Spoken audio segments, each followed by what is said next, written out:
So, shout out po sa inyong lahat. Bisiwap ni Mami, maraming salamat po.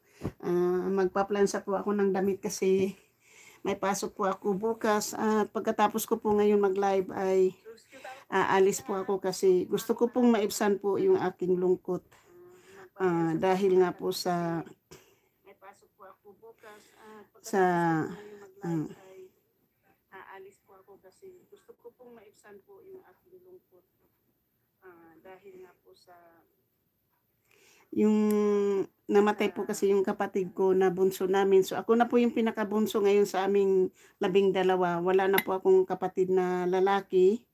Umalis na po na ito na po yung huli naming ito na po yung pinaka malungkot ng buhay ko kasi mahal na mahal ko po yung aking kapatid.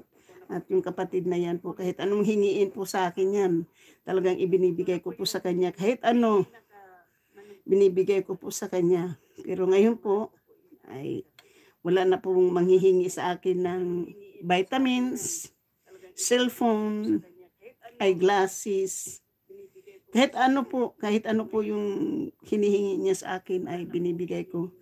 Pag nagpapadala po ako ng box, sasabihin niya, sis, pakilagyan mo ng mga food, vitamins, tapos sabi niya, gatas. Palagi ko pong binibigyan ng, palagi pa yan, tapos sinturon, kahit ano po, binibigay ko po sa kanya. Sabi, sis, sira na yung phone ko, bibigyan ko yan. Sabi na, sis, hindi na ako makakita kasi sira na yung eyeglasses ko.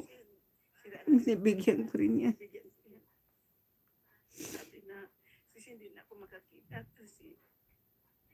Kaya guys, malungkot man, masakit, kailangan pong tanggapin dahil hiram lang po ng ang ating buhay kay Lord. Malungkot man, masakit, kailangan pong tanggapin dahil hiram lang po ng ang ating buhay kay Lord.